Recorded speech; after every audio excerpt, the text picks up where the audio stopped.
She-Jack. She-Jack. Alright everyone, hello, welcome to The Artist's Journey. I'm your host Wilfred Lee, and today we're going to start another brand new podcast. It's going to be with Jeremy Polio, so let's start the show. Yay!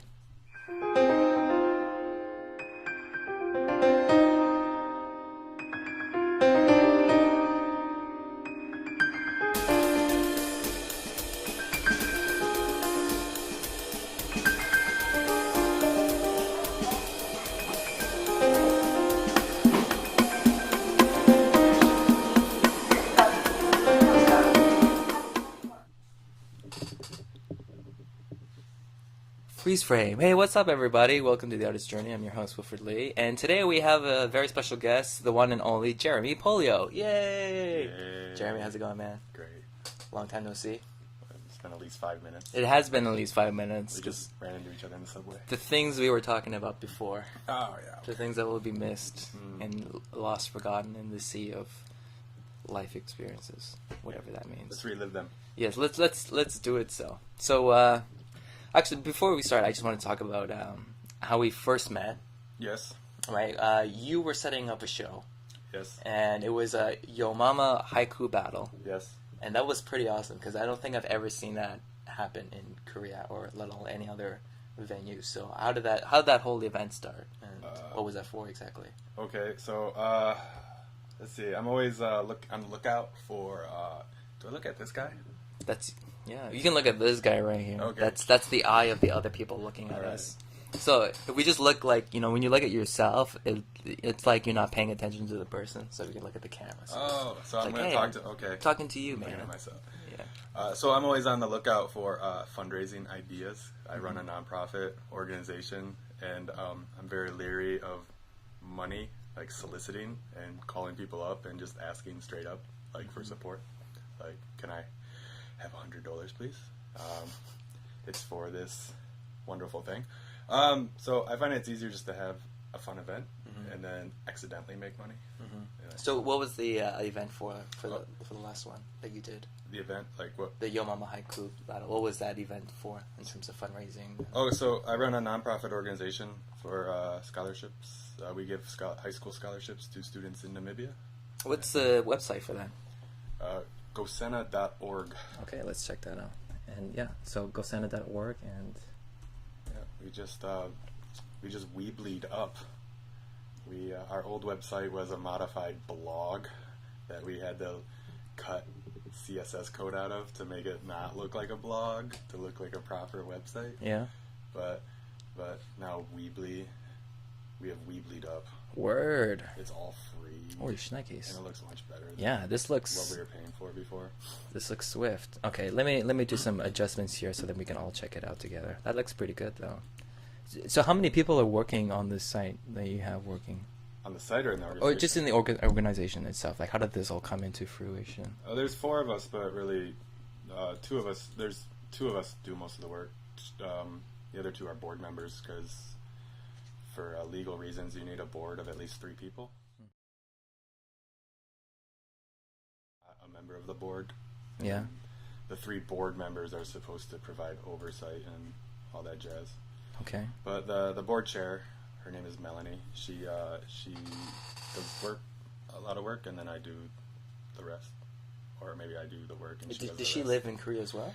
We met in Korea, but she lives in Washington D.C. now. Yeah, so it wasn't until you came into Korea that you started getting interested in fundraising for this kind of benefit, or were you? Yeah. So I used to be in the Peace Corps really? in Namibia, and that was I left at the end of 2006. Holy shnikes. I'm an old man now. So I moved to Korea in 2009.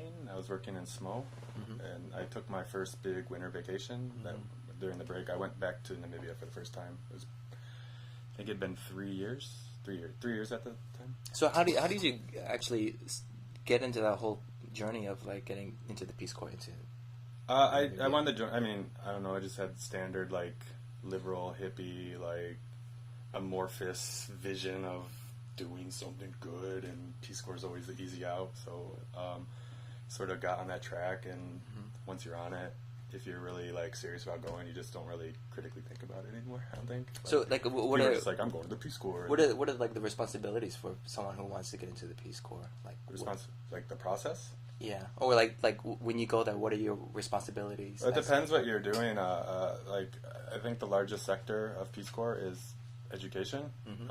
About half of Peace Corps volunteers are education volunteers, so they just end up teaching. Mm-hmm. It depends on, it's country to country. Some countries will just have agricultural programs, and I think the sort of stereotypical Peace Corps experience is like, or not experience, but the thought. When people think about Peace Corps without having experience with Peace Corps, I think they think of like planting trees or doing like some small business. It's like a non-religious missionary. Well, it's a government organization.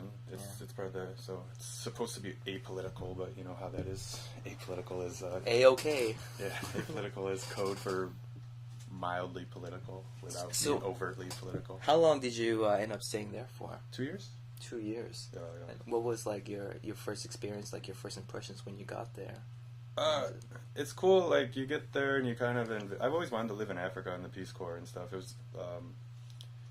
When I was young, I saw a commercial, and then my mom gave me I'm like, what's Peace Corps? And my mom's like, oh, you go and live with poor people for 2 years. I don't know. There was an actual commercial, though, for Peace Corps, and it just stuck with me. I think I saw it when I was like 8 or 9. So it just always seemed like something in the back of my mind, and then I went. I applied out of undergrad. Mm-hmm. They never tell you where you're going until they give you the invitation. And so I was going to Namibia, and then that got, like, for some reason there was some political issue where they canceled the program that year, and then so my other options were to go to like Central Europe. I guess that'd be West Asia, right? My geography's great. Well, somewhere like that I didn't want to go to. So I declined, and then I ended up in grad school, and after grad school I reapplied, and just randomly I got sent back to Namibia, or offered Namibia, so I went. Mm-hmm. I did my whole "it's meant to be" kind of spiel and went. But for some people who don't know, like, what is the life of the ordinary person? So again, that changes from situation to situation. There's a thing called the Posh Corps, where some people just get put up in town in a nice place. Yeah. They got like a little access to swimming pools and all that jazz. So some people. My experience was I was in a village. It was rural, but I was a little lucky as far as it was like right off the one main road in the north part of the country, so it was always easy for me to get to town.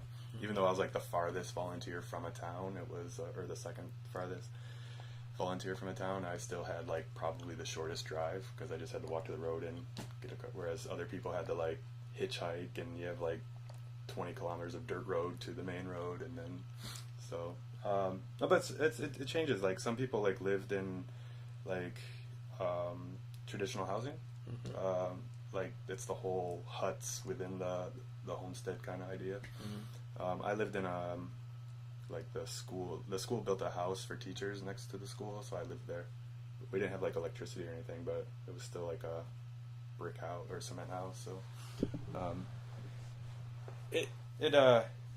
actually, this is my house, and right there, that's right. Is it? Yeah. Wait, let's see if we can get this picture going on, because I'm having some issues here. Let's go window.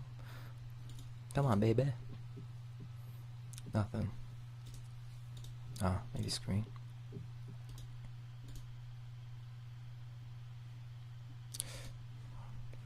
Wonder.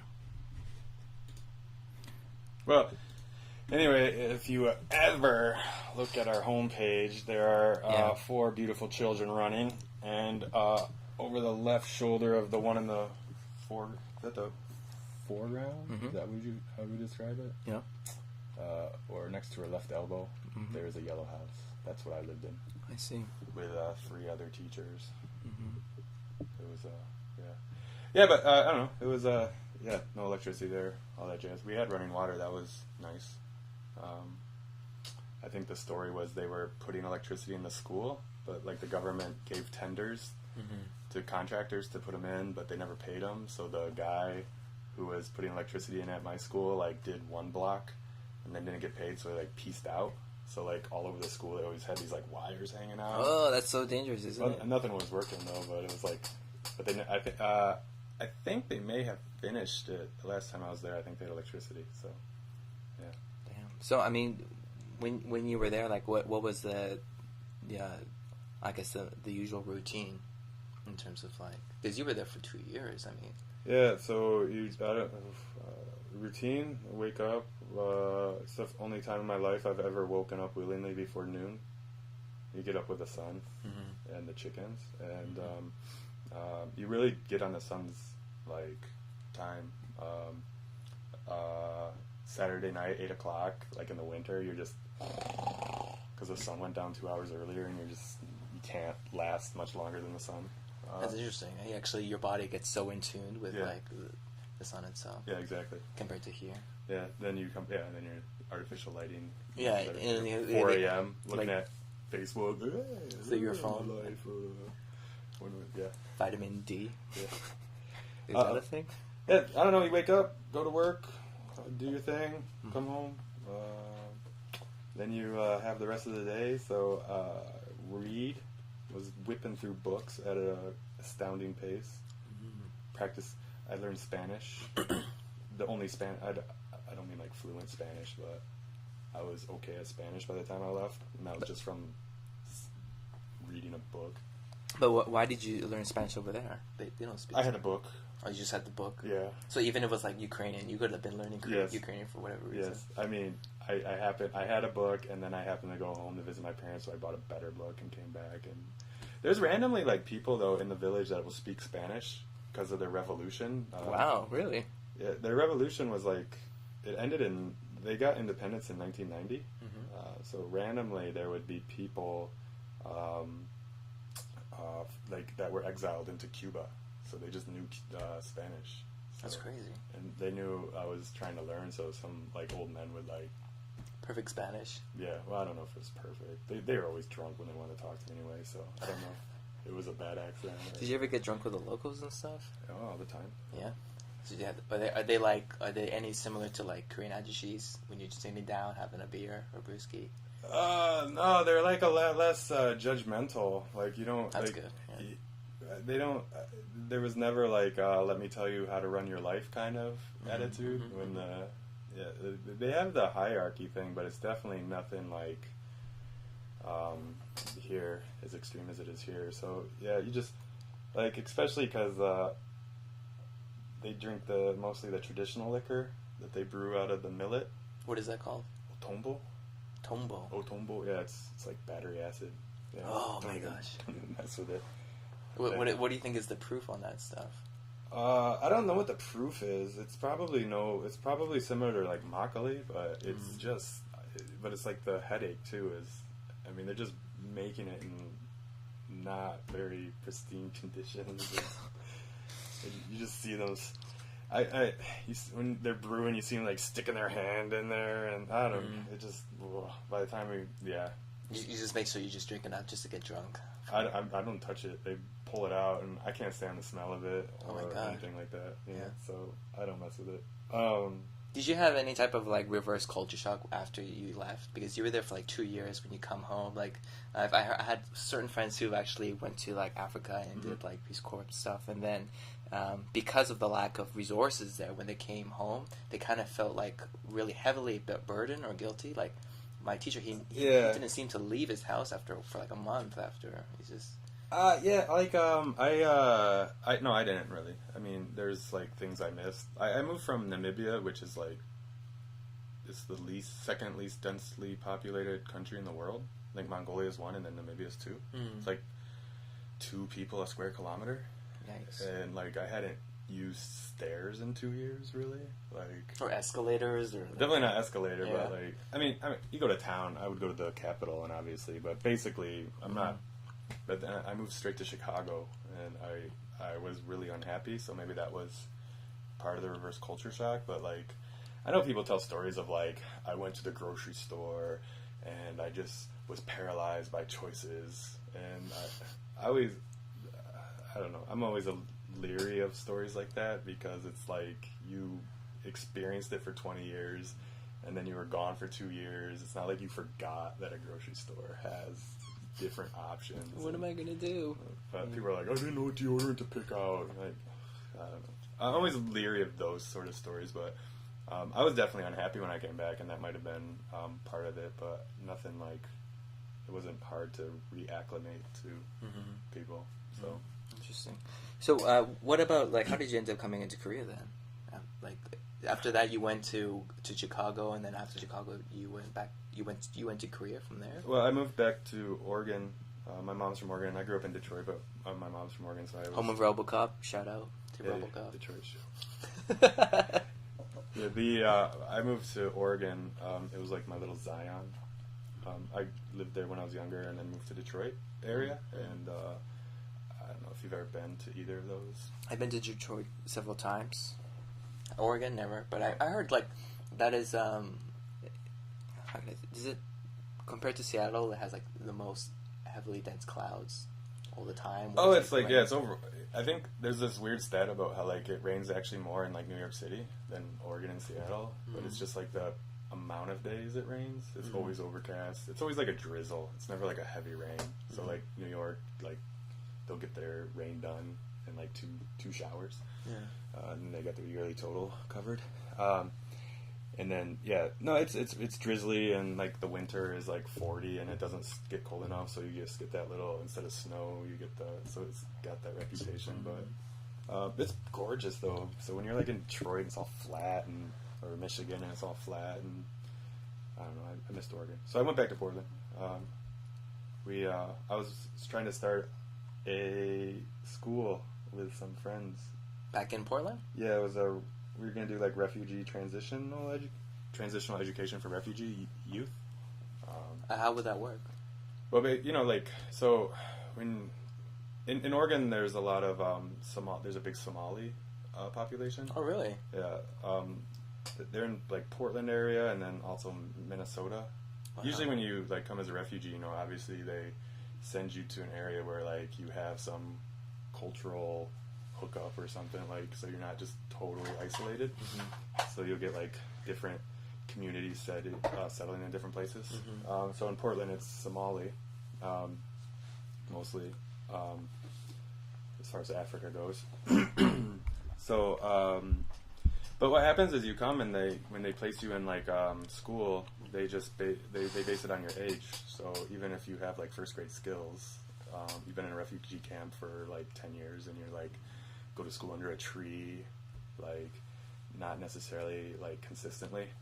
And then you come and you're, like, 16, they're like, oh, okay, you're in 10th grade. And, like, I mean, you just lack skills to succeed there. So our idea was we were going to, like, have, like, maybe take them for half the day, give them, you know, like, with some basic skills so they can start to, you know, what was the word, scaffolding. Get them, I mean, they would be behind, but it would help. Because they, you know, there's always those, like, they drop out the most, the Africans, refugees. I don't remember the stats now, but they were like the most vulnerable as far as students dropping out in Portland area. So we were focused on that, but that was like in 2008, 2009 time when, like, the housing thing and, like, money for everything dried up. So during the housing crisis. Yeah. So, like, even, like, for-profit businesses weren't getting money, let alone, hey, we're trying to start this school, you give us money. So it was a tough sell. The people I was partnered up with, they sort of, you know, like, lost interest too, because they had to, you know, survival is the first step. Yeah, so, holy shit, man. So when you're chasing down an endeavor that's not gonna, you know, work out, and it probably is not gonna work out, you know, you start looking elsewhere. So yeah, I came to Korea. Man, so then when you came to Korea, did you just start taking a break from that stuff, or you just immediately just kept being consistent with helping out with Gosina? No, oh yeah, so when I moved here and I went home for vacation, or I went back to Namibia on vacation, you know, like, there's going to be, like, a community gathering, obviously. It's just the way it was, you know, I anticipated it, and it happened. And they asked me, like, I don't know. I was supposed to bring a gift for the community, and no. they basically were like, "Can you bring us some printer ink?" Like they bought a Xerox machine when I was there, and it was like the entire year's budget, and it was just I don't know. I thought it was a pretty ridiculous purchase because toner, like you can't. Yeah. They ran, and sure enough, they like bought it, and they ran out of toner because everyone just started. All the teachers started making Xeroxes of like personal artifacts, and like, here's my picture of my kid, 18 Xeroxes, and then we're out of ink, and they just bought this thing that sat there and did nothing because they had no toner. So 3 years later, when I come to visit, they were like, "Can you bring some toner?" So I brought some toner. But it felt like a pretty vacuous gift. Like it was a really nice welcoming. Like the whole village showed up, and we had like the whole show and the dancing, and like it's pretty emotional. So then I'm like, I present to you this printer ink. And everyone was like freaking out because they were waiting for that. No. I mean, it just seemed like I actually. I mean, I didn't say here's the printer ink. I mean, I gave it to the principal when I was. Here's your printer ink. Oh, thanks, Aaron. It just felt like a very shallow gift, and it was going to be gone. So I offered to pay. So the school I taught at goes to grade 10. After grade 10, they take a test, a national examination. If they pass, they can go to senior secondary school. That's grade 11 and 12. And if they don't pass, they're basically out of the school system. You can do. That you can do correspondence courses, but it's not practical. Like in real life, it doesn't really work out that well because you have people who failed, and now it's like go home and study. Like even with guided learning, they didn't do well. Now it's like go home with your 0 educational skills and make something of your life. So it doesn't work out. So I promised I would pay for school fees for 2 students as long as they scored like pretty high, about a C average. I was expecting like I say pretty high. It's high. So I was expecting like 1 to do it, and then 7 passed. So wow.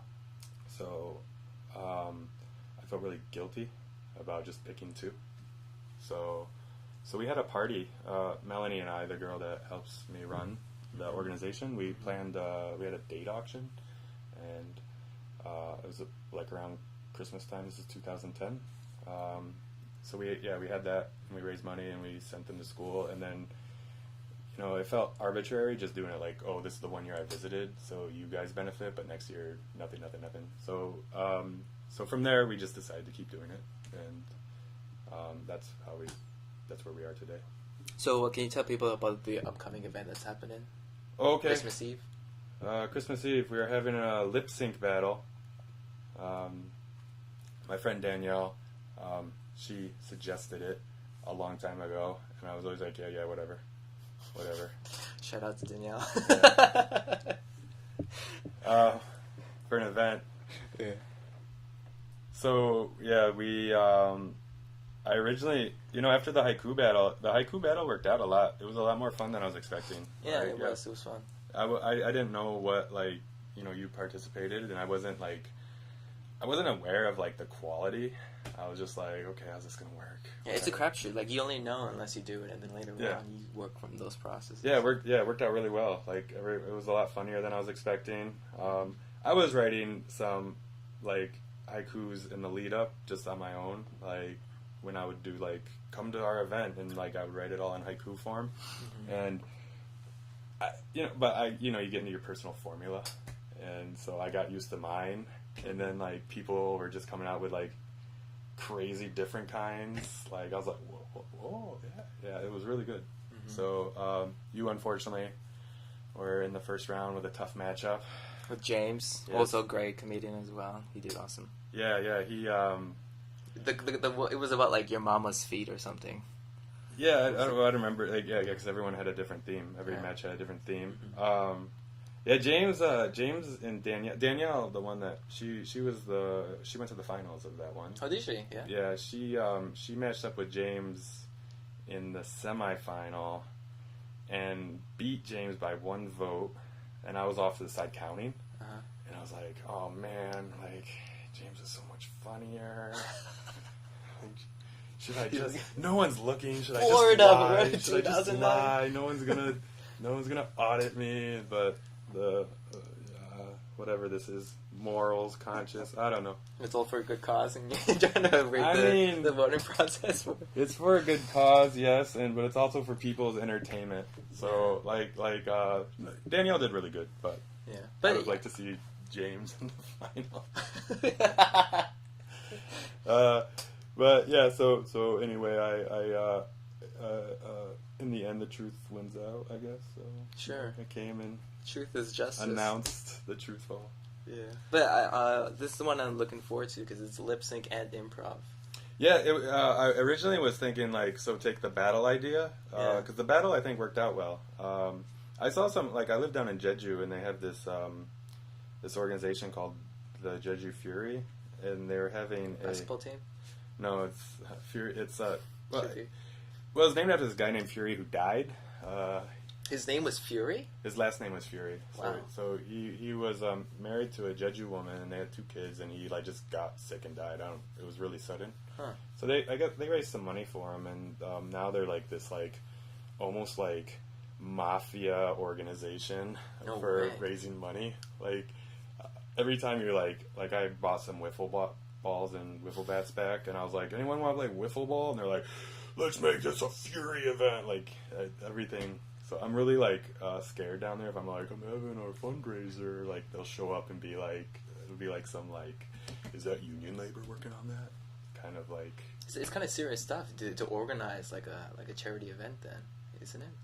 What, down in Jeju or? Well, just in general, because it seems like it gets slightly political in terms of who you're working with and trying to organize getting the proceeds. Yeah, I don't. It's not. I mean, in my experience, it hasn't been too bad. Okay. I haven't had trouble with. I try to be very transparent with my stuff, and I mean, it's really like I mentioned before. I don't like to call people up and just ask for money. It's just let's do something and have fun, and then I accidentally make money for the organization. Mm. It's all volunteer, by the way. I make $0. The organization actually owes me money. I front a lot of, but we had a party bus, and we drive around bar hopping, and then I use that and the money, stuff like that. But in the Fury, they had this event called it was a haiku death battle, and so they were doing their haikus. But I looked at the format and I didn't like it. It was haiku death battle. Well, everyone pre-writes. A bunch of haikus, and then they stand up, and then they just have these 3 judges who just vote on the better one, and that's how they advance. And so, I like more of the hip hop culture, the whole rap battle thing, where people decide, and also I like the idea of having to think on your feet and not sit there for 5 months in advance writing out your haikus and the spontaneity of it. I really respect that. So you definitely get a lot out of the person's personal craft and how they form the whole thing together. Yeah, and that was the fun part about it, because when we were doing it, just take something out of the bag. Oh, all right, this is about your mama's weight. All right, you got 5 minutes. Yeah. Everyone's just scrambling things. Yeah, I think there's some miscommunication too about that, where people thought you had to think of the haiku. That's kind of 575, right on the spot, which wasn't the case, because that's a little too intense. But yeah, I like the spontaneity of it, and then I don't know, I have standards for who I think is the better one, but they're different than this person, so it's nice to have the whole boo. I don't know, people booing you off stage if you suck and cheering you. As this should be for all hip hop competitions, right? Yeah. Choke. Yeah, exactly. Guys, this is for a fundraiser event. Yeah. No, so I don't know. It went really people really enjoyed it. They told me it was a good time, and I was happy with that result. You never want someone to come to your thing and have a bad time. Absolutely. So I wanted to the format for something else. So originally I thought improv comedy, get some improv teams and do round robining, right? So it was because with your experience, your vote was so close, and then but it was like, thanks for coming, bye, you're done. 3 haikus, bye. Like Yeah, that it was really happens. sudden, but so like I wanted to like keep it going, you know, like so I was gonna switch it to round robin. But I was talking to people, and then the lip sync was kind of like the side entertainment thing. But I was talking to people like, hey, you want to participate? And they seem more interested in the lip syncing. So now lip syncing is like the big event, the main event, and then the improv will be like in between. It'll be like another competition, but it'll be like Competition. yeah. But it'll be good for a break, you know, like keep people's attention. It's hard when you have like a break, and then everyone goes back to like talking to each other, and then they're like, "Shut up, we're starting again." And there's always the people, so we gotta maintain attention. But you'll be participating, yes? In Yes, improv? yeah, it's going to be Christmas Eve, so I think it's an interesting way to celebrate the festivities in Korea. You can laugh about your loneliness. Yeah. Laugh. I can improv about that all day. Family is 8,000 miles away. Yeah, so you can improv your pain, turn it into, or no, whatever. Improv your pain. Improv your pain. Yeah, improvisational suicide. Yay! Look what I can do with the rope and shoelace. That's a new game. Yeah, that's you know, they had like haiku death battle, just two improv death battles. Oh yeah, improv death, yeah. Ways to improve to death. Kill. God damn. So, what are your future goals in terms of the Ghost and community effort? And I'm not really sure. Our future goals. I would like to meet our immediate goal first. just like maintain those basically, and like. Well, okay. So the idea is that you know that test I mentioned in grade 10. Nationwide, only about half pass. We just got results this year. They just released their results, and like 54% of students nationwide passed, and that's like a record, like the most ever. Wow. You need a 23 on this test, so you take 6 subjects. A is 7 points, B is 6 points, and so on. So 42 is perfect. 6 sevens, yeah. So you need 23 to pass. So that is 4. That's like just under a 4 average, which is a D, which is 50% too. It's 10% down. A is 80%. So you need a D average less than a 50. So 50%. So less than half, or about half the country can't even meet this pretty minimal thing. And there's a variety of reasons for it. So I don't want to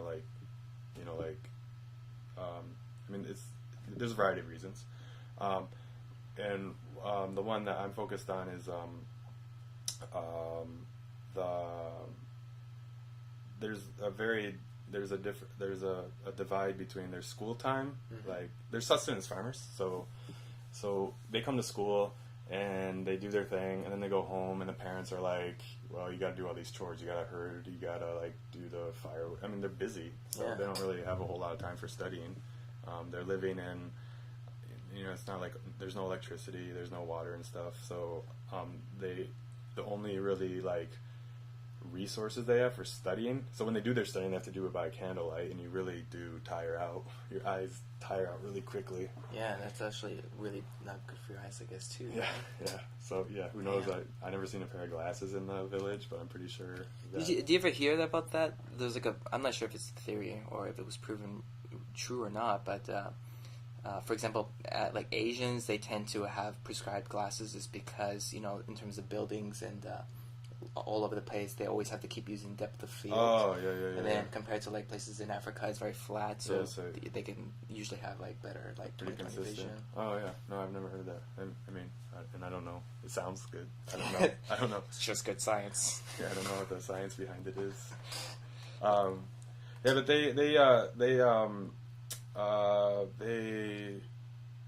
so you need this 23 to pass. Kids aren't doing it.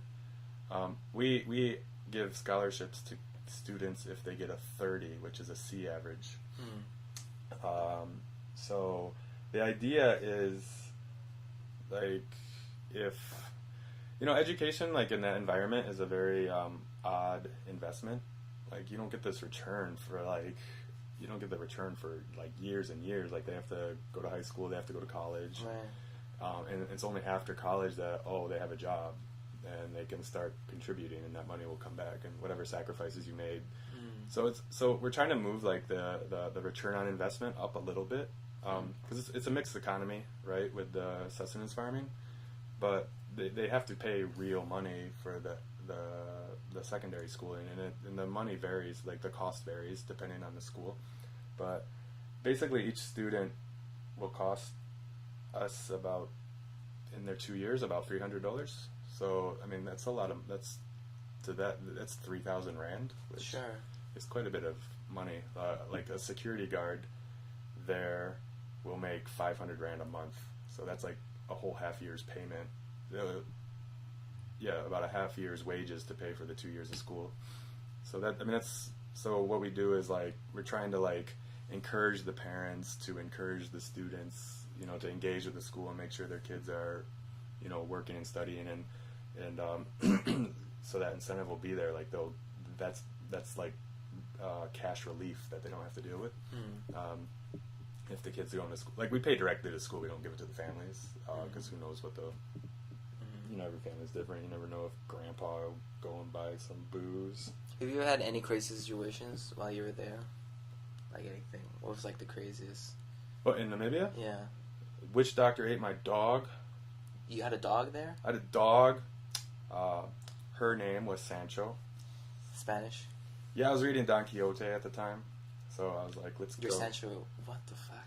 Yeah, so Sancho is this stray dog. I thought was a stray dog. Starts showing up at my house because I eat and I dump the food out. Like if I don't finish my food, I leave it out for the animals. I'm really bad with rice. I have no idea how much to make. So I'm like, 2 cups, and then like, yeah. For future posts, when you're making rice, just a handful, drop it in there.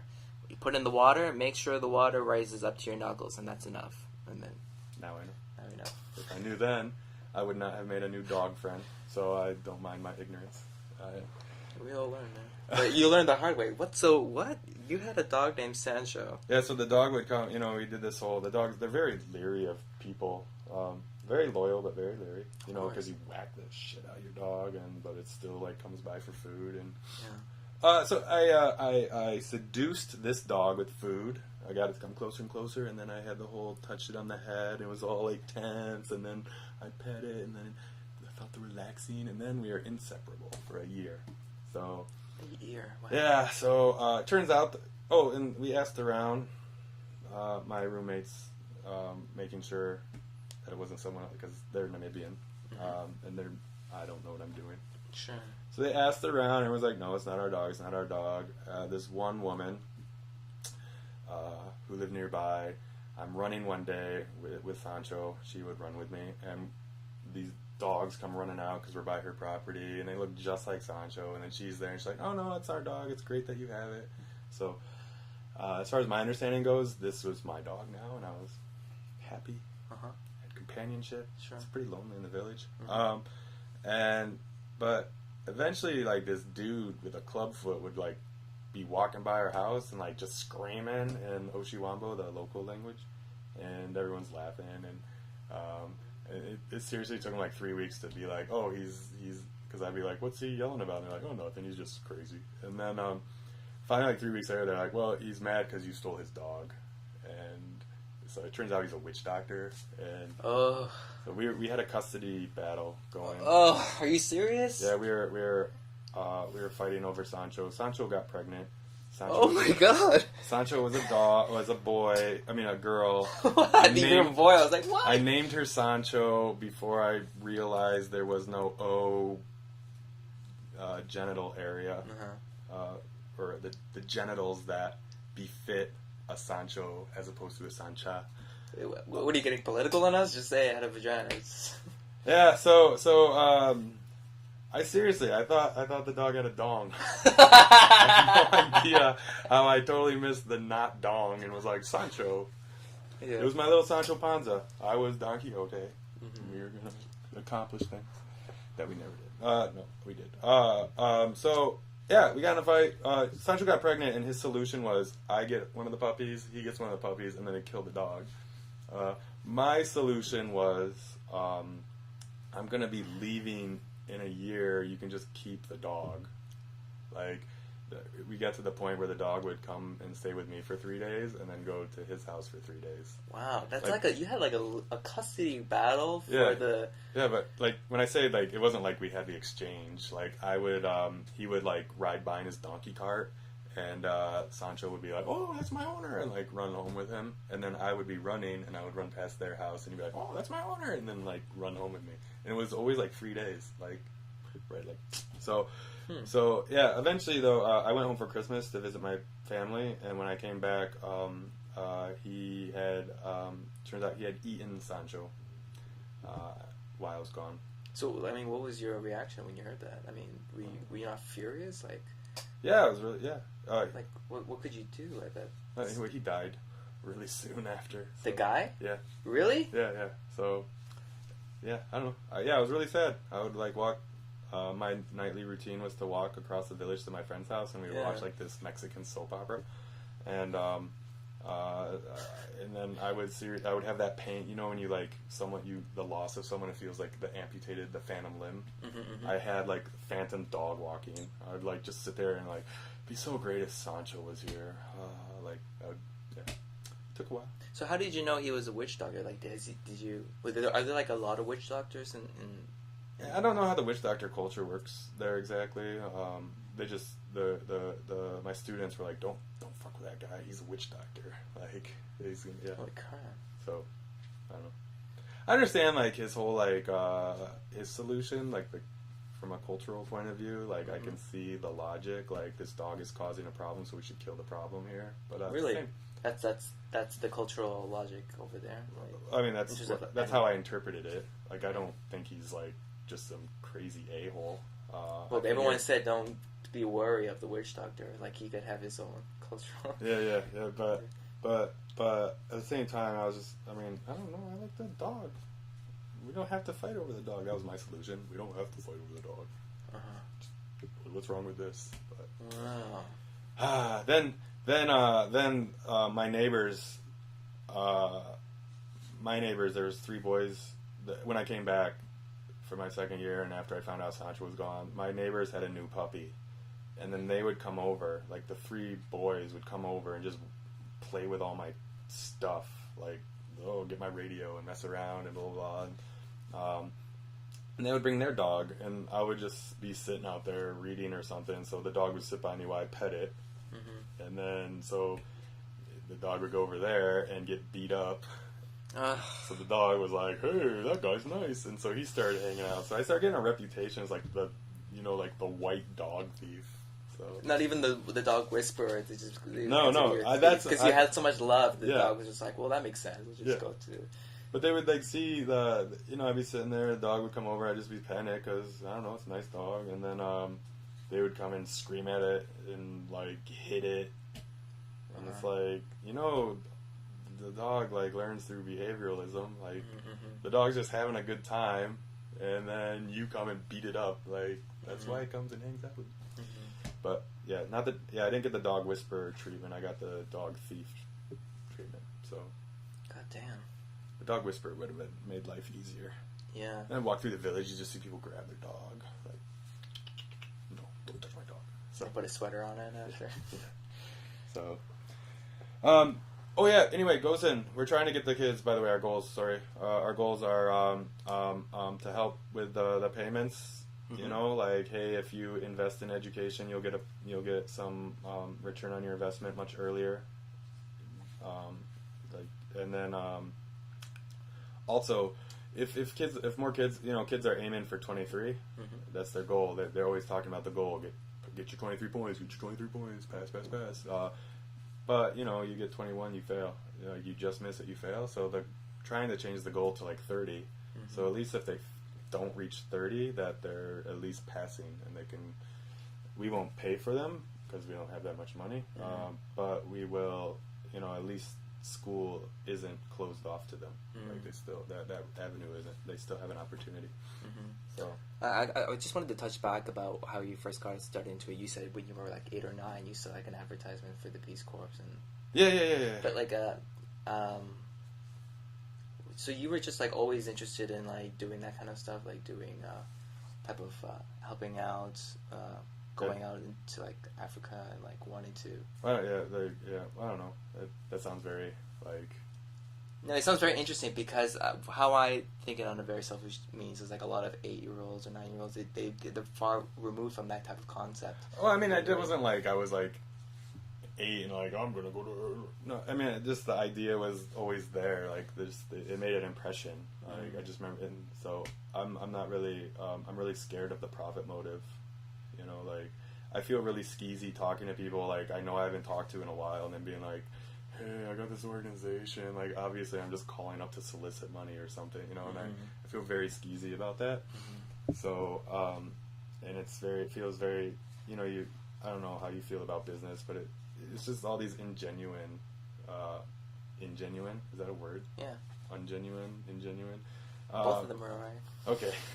As long as it communicates what I'm trying to Both explain. is okay to use in Korea. So. Oh, yeah, okay, yeah. You're in Korea, so... Ungenuine, O-N. Yeah, but like the whole genuine, yeah. I'm very leery of that. Like, it's obviously a very farcical situation. Like, oh, the kids, blah, blah, blah, blah. Like, just get to how much money do you want? So yeah. Yeah, so it's just nothing that's appealed to me. And then obviously you grow up with this liberal arts mindset. You know, that whole like, oh great, I'm good at like writing papers and reading books and talking about them, but you know, no one's going to pay you for that. So, so obviously people like me get funneled into that. So, yeah, so it wasn't like I was like, that was my lifelong dream when I was 8. It was just always like, what can I do? And, you know, like, I can join the police? No. I can join the army? No. I can be a firefighter? No. I can join the Peace Corps? Okay, yeah. So, yeah. So how many people would be going at a time with you to Namibia as a Peace Corps? Namibia, we would usually have about 100 volunteers in country at the same time. So, like, each new group was about 50 people.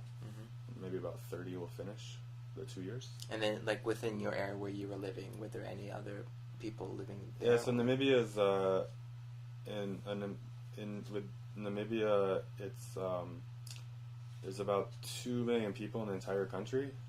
I forget, like, the U.S. comparison, like, it's twice the size of California or some jazz like that. I don't know. But it's, half the population is concentrated in the area where I was living. So it's a lot more, there's a lot more people there. Like, when you go to the south of the country, it feels like the Wild West. Like tumbleweed and everything. Yeah, like, but the north is a lot more populated, and so there's always, yeah, there's like 2 main towns, and what was your question again? I forgot your question. What was my question? Well, I guess we were just talking about like the people that kind of go over there and stuff. Oh yeah, so a lot of like the volunteers will obviously, the distribution of volunteers will reflect sort of the population distribution, you know. So about half of us were up in the north. Like 50 of us came. I actually, that's what happens. Like they put us up in the north, and then next year will come and they'll put those teachers in the south. It's really funny. Like the north is like the upper 10% of the country, and the south is the bottom 90% of the country. That's kind of like Canada. Yeah. It's all along the border. Yeah. So that's So there are I don't know, there are about 30, 40 people that you go into town and do your shopping, and you're gonna run into somebody. So is there like what other NGOs? What is like the current status of like Namibia in terms of like, is there like a lot of civil unrest or anything? Like when I see things like Liberia, I just think, wow, that place is crazy. Like, is there anything? No. Southern Africa is really, really peaceful right now. I mean, there's the whole mess in Zimbabwe, but I mean, I you know, like everyday life is probably very pastoral and boring. Like you show up and you're like, where's the guns? Like, what? Angola, I think, has some civil unrest. I don't follow. I'm really not familiar with Angola. They're like, I don't know, more my political antennae were pointed more like to the south, to South Africa. South Africa like colonized Namibia, and even now that they're independent, they still basically have colonized them as far as corporate life goes. So there's like a lot of you get a lot of South African gossip and a lot of South African TV programs and stuff like that. So. Is there like a lot of segregation there or anything in Namibia where you were? Well, like did people like kind of were they ever worry about like white people going to those areas? No. It's I mean, it's really like the country. It's when you go into where I was living, it's so rural, and everyone's like, it's like your typical like country yokel. Like everyone's really nice and welcoming, and a lot like everyone's smiling. It's like Korea where everyone's like, "Aren't you scared about being there at night?" And you're like, "It's talking about Itaewon." But anyway, they're like, "Oh, you're alone at night. Aren't you worried about a criminal?" And you're like, and so, like it feels so safe here. And I would like walk across the village, and my one roommate, she would be like, "Aren't you scared like that some Basotos will attack you?" Like, what are those? Thugs. What is it called? Thug Basoto. Basoso. Basoto. Basoto. Basoto. But they would you're like, no, like I don't know. It's very safe. Segregation. They had apartheid. So definitely, it's really cool to like go to the, like you go through the town and you can see where the old white section was. That's now just middle class, whoever's living there. There's definitely, you can see like the divisions that still exist. Like you walk into like the grocery store and it's always the white people are the managers and the black people are like everything else, checkout and stuff, or the security guards, and then like every time you leave a grocery store, there's like the security guy who like reads the receipt and looks in your bag, and it's very like perfunctory where you're like, you did not really, like they do the like fake look, like like did not, but like you'll see some Afrikaners who like are extremely offended at that they get stopped for the same way everyone else does to like gun check your bag, and like I've seen a few people fly off the handle about getting searched the way that, but everyone else gets searched, but when they get searched, they like, so stuff like that still lingers. And there's definitely some towns that are very racist still. I haven't really had any. I had a really bad first year dealing with Afrikaners who are racist. That's interesting. And then the second year I had a really good year with like Afrikaners who were not racist. Like it was just like I got all my racism out of the way. Like the whole, when you're hitchhiking and you get a ride from an Afrikaner and it'll be like, how can you live with these black monkeys? And you're like, oh fuck, like I gotta get out and I'm in the middle of nowhere, nice comfortable car, and you're like, oh, just get out here, you're racist, I'm uncomfortable. Oh man. Now I gotta sit on the side of the road for an hour and wait for a new ride. Oh. The second year though was like much better. Like, oh yeah, I love it up here. Oh, yeah, blah, blah, blah. And you're like, oh cool, yeah, nice. So like, well, it must be like, for the most part, like foreigners that go to that area, are they mostly Peace Corps people as well, or is it's not a big tourist area, so everyone. Right. Like when you see someone there, it's like it's very rare in terms of like them deciding to live there or work there. So, for example, like when we go to Korea, like most of the time the foreigners are like teachers. And stuff, so. Yeah, if you see like a foreigner, they're probably working with some NGO. There's a lot of NGO presence. Peace Corps is just one, but they're not even NGO. But there's a lot of development presence up where I was. It's not a tourist area, so yeah, you definitely don't see tourists up there. So there's nothing really to draw. Actually, there's a big park, a game park pretty nearby, but you don't have to go all the way. Whatever. Anyway, that's a tangent. Yeah, no. Yeah. Tangents are good. I don't mind tangents. Yeah. Did you ever had any problems with like wild animals or anything at all? Or is that just like completely nothing to worry about? Yeah, no.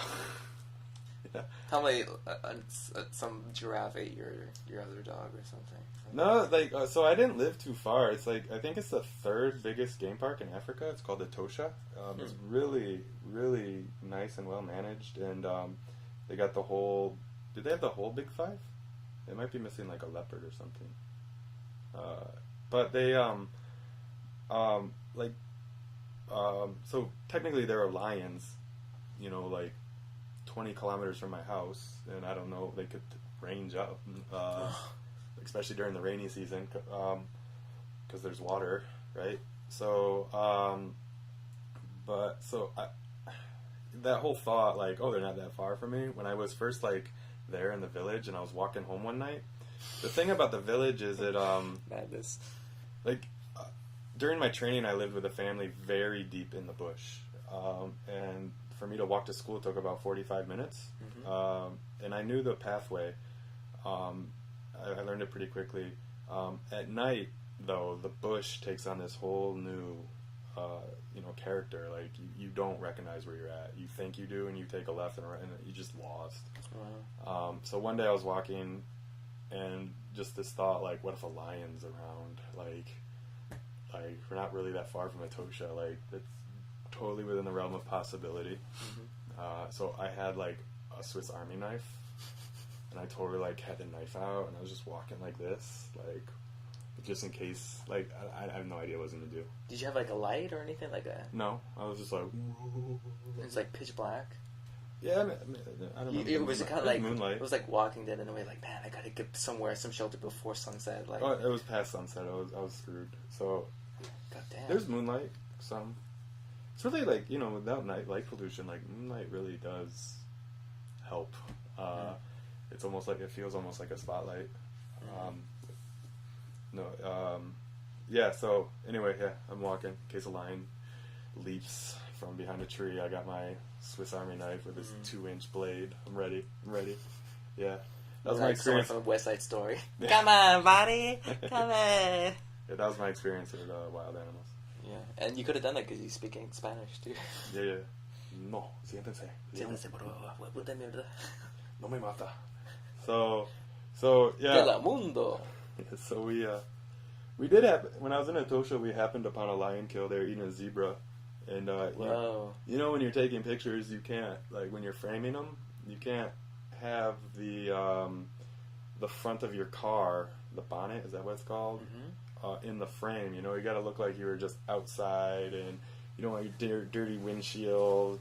So I was, like, out of the window, like, hanging out of the window and being like, and the lions, they eat so much until they, like, just pass out for 2 days. So, like, the dude lion, like, ate and then walked over almost right in front of our car and, like, maybe about 20 feet.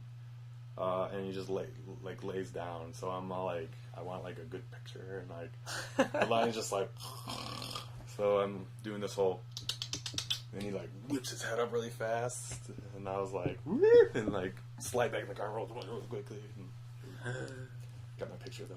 So Cool. Yeah. Wow. Get that zoom so you're like, looks like you're only like right at, yeah. So now that you're in Korea, I mean, like, what brought you here afterwards? How did you? Korea? Yeah. Just I needed a job. It was just here, like, I guess, like everyone else, right? Yeah, I got my teaching certificate, and I was, like, getting my stuff ready for international schools. Like, I was gonna try and do the whole fair, go to an international school fair and get the job that way. And I just applied to the Seoul, the SMO, Epic SMO, whatever. And then I got hired. It's really, I hate the job search. Like, it was more like, do I want to go Korea or look for it? Korea's great. So, yeah, worked out well. Awesome. Good, man. Well, yeah, I think we're almost about done. But, cool. Thanks a lot for coming. I really appreciate it. Thank you for letting me babble. No, I think it's really interesting. For people who want to know more about it, they can check out the website, gosena.org. Gosena. Gosena. Gosen.org. What is Gosena, exactly? The school name that I used to teach at was called Gosen. Gosen.org, that domain was taken. So we use Gosena, which is how they just say it in the local vernacular. So, yeah. Come to our lip sync battle at Southside Parlor. Southside Parlor. It's in Itaewon. I'm going to do some Aretha. Are you okay? Can Yeah, anyone do it, lip sync, or you already have a set group? Well, of people? we have our 8 people, but I'm pretty sure there's going to be, like, lip syncing open mic. It's fun. Sure. I think there's going to be people that show up that have no idea what's going on, and they're like, that sounds stupid. And then like they'll be like, that looks fun. And then they'll, Yeah. so I think we'll have some lip syncing open mic. I'm just guessing. I don't know. You know, what about your hair situation? Are you gonna do the perm? Oh yeah, I gotta get a perm. I gotta get a perm going now. I lost for my fundraiser. We met our goal. Which means you actually won in a way. Yeah, so we raised much more money than we were expecting with our most recent fundraiser, and I will get a perm and a mullet. I'll try to get it either tomorrow or Tuesday in time for the fundraiser. That's awesome. Yeah, I wish my beard were in fuller right now because a mustache would look good with the beard. And Are you mullet. kidding me? Like, you know how long it would take me to do that? What, this? Yeah, 3 generations. Can't even do it now. I mean, I wish it comes in thicker. It just takes a couple weeks. So Word. I shaved. What did I shave for? Church. Church, yes. Basketball. I shaved for not church. For Sunday Super Bowl. I was thinking about going to church, and instead I shaved instead. Because that takes a long time. It takes about an hour. Yeah, thank you for having me, though. Yeah, absolutely. So... I really have to use the toilet. Well, that concludes the show for tonight, guys. Again, just check out his site, Gosena, GOSENA.org. Tuesday at Southside Parlor, located in Itaewon, right? Yes. It's in Itaewon. There's Cheongridan. Yeah, there's going to be Noksupyeong. Facebook page event. I'll post that up later on the Artist Journey Facebook page. And hopefully you guys can come out, have a great Christmas, and a Happy New Year. And is there anything else you want to say to everybody before we leave? Yeah, all the same. All the same. Happy New Year. Well, how do you say Merry Christmas? In Oshiwambo? Yeah. Merry Christmas. There you go. No, how do you say? Come on. Christmas. It's Christmas. Just Christmas? Christmas Ewanawa? Christmas Ewanawa? Christmas Day went out, y'all. I'm probably wrong. Sorry. No, you're more My likely skills right. have slipped. We'll learn. This is the day today. Palalapo. Alright, guys, so you stay safe and take care of your pets and family. Kalapunawa. Kalapunawa, baby. Later.